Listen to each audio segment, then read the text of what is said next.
Hello everyone, welcome back to my channel. Before starting the video, please subscribe and keep watching for more details videos.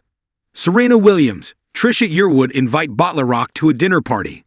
BottleRock Napa's Williams Sonoma Culinary stage has grown to attract some of the top names in sports, film, and music, and the 2025 edition continues that trend. Tennis great Serena Williams joined country legend turned chef Trisha Yearwood to serve up nachos, mix a cocktail, and plan a dinner party. The celebrity culinary guest is sometimes there for the party or enjoy the final dish, but Williams was a fitting doubles partner for Yearwood.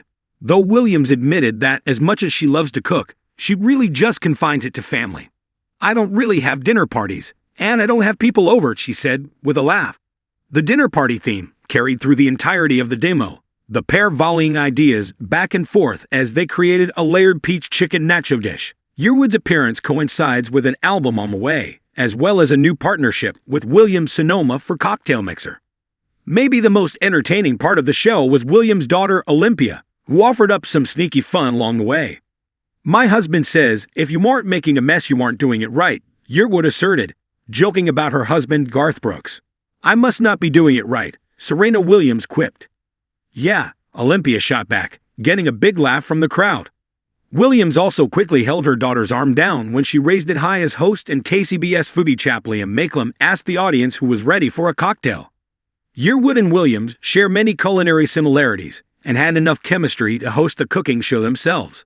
Each now owns a farm, or in Williams' case, more a large garden. She joked that it's not quite to the point of requiring a tractor yet. "My farm isn't that big, and I don't want to run over any chickens," she said. "We pick strawberries every day."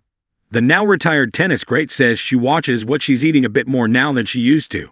"I eat healthier now, because I'm not burning as many calories. It's so not fun," she said. "It sucks to turn 25. Williams jokingly invited the crowd to be her next dinner guests as the pair mixed a cocktail, asking Yearwood if she mixed tequila and bourbon. "If you start mixing tequila and bourbon, you'll have a lot more dinner guests," Yearwood joked. Game, set, feast. Serena Williams and Trisha Yearwood's BottleRock Bash. Napa Valley had seen its share of spectacle. Rolling vineyards blushing under the sun, Michelin-starred chefs serving heirloom tomatoes like sacred treasure, and stages pulsing with music from dusk till dawn during the famed BottleRock Festival. But this year, the most exclusive invitation wasn't to a concert. It was to dinner, and not just any dinner. The names on the engraved copper invite read, hosted by Serena Williams and Trisha Yearwood. People whispered about it like a secret menu at a five-star restaurant. What did a 23-time Grand Slam champion and a Grammy-winning country singer have in common? More than you'd think. The guest list. Serena Williams had always had a flair for drama. Not just the thunderclap serves and the lioness wars on court, but also in her after-hours life. She loved fashion, art, architecture, and lately, food. Not just the eating of it, but the storytelling around it. Trisha Yearwood, on the other hand, was Southern hospitality personified. She could sing you into a trance and then feed you a biscuit that would change your life. Her Food Network show had become a surprise crossover hit, even among people who couldn't find Georgia on a map. The two women had met backstage at a charity gala 2 years earlier, bonding over their mutual love of strong espresso, crispy duck, and Beyonce. That night ended with Serena inviting Trisha to a pickup tennis match in Bel Air, and Trisha swearing to teach Serena how to make the perfect pecan pie. At this year's BottleRock Festival, they decided to merge their talents, Serena's boldness, Trisha's warmth, into a culinary experience unlike any other. The dinner party would be intimate. Only 20 guests, a mix of artists, athletes, vintners, and dreamers. The only rule, no one was allowed to talk about their day job. The setting. The location was hidden, of course. A private estate perched at the edge of the valley, the kind of place where redwoods whispered to each other and the air smelled like citrus and ambition. A long reclaimed wood table stretched across the stone patio, dressed in linen the color of rosé. Candles flickered like paparazzi flashes, and overhanging grapevines formed a natural canopy.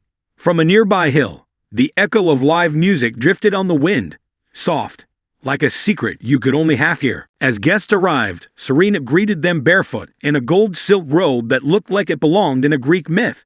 Trisha wore cowboy boots and an apron that read, "Kiss the cook or else." The dinner. It began with lavender martinis and conversation. Dave Grohl arrived first, still wearing his backstage pass from Foo Fighters' headlining show. He offered to grill something.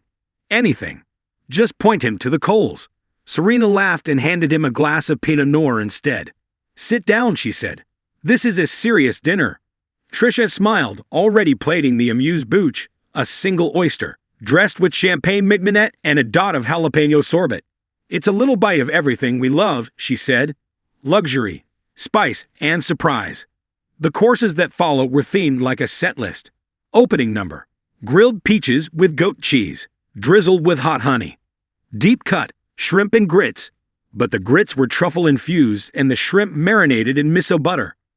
Power ballad: a roast duck, basted with pomegranate molasses and served over cornbread stuffing. Encore: bourbon pecan pie with edible gold leaf and chantilly cream. Between courses, the guests talked. Not about their records or trophies or endorsement deals, but about the weird dream they had last night, or the best sandwich they'd ever eaten, or the sound red wine makes when it's being poured next to a fire. And then Serena stood up with a grin. "All right, y'all, it's time for the serve and sip." Serve and sip. Serena had set up a mini tennis court on the lawn, complete with glow-in-the-dark lines and champagne sabers as rackets. Each player had to hit a foam ball into a bucket. If they missed, they had to take a sip of whatever Trisha had just invented in her Southern mixology corner. John Mayer missed 3 in a row and ended up crooning impromptu blues about peach moonshine. A winemaker from Calistoga served as the line judge, blowing a whistle with glee.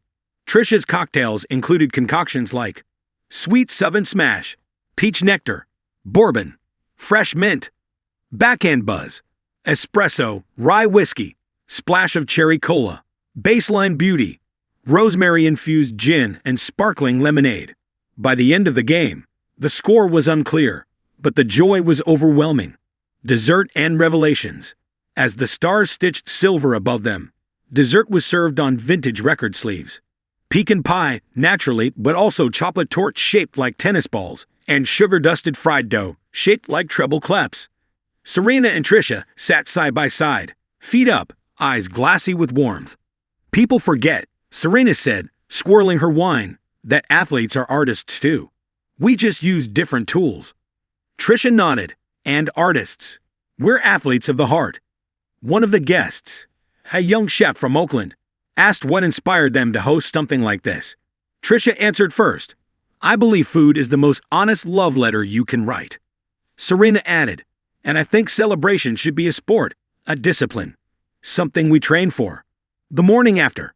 By dawn, the valley was quiet again. The candles had burned down, the wine bottles emptied, and someone's guitar had been left leaning against a tree. Only 2 things remained on the long dinner table: a handwritten menu stained with truffle oil, and a little bronze plaque, left by one of the guests, engraved with, "To Joy, served hot."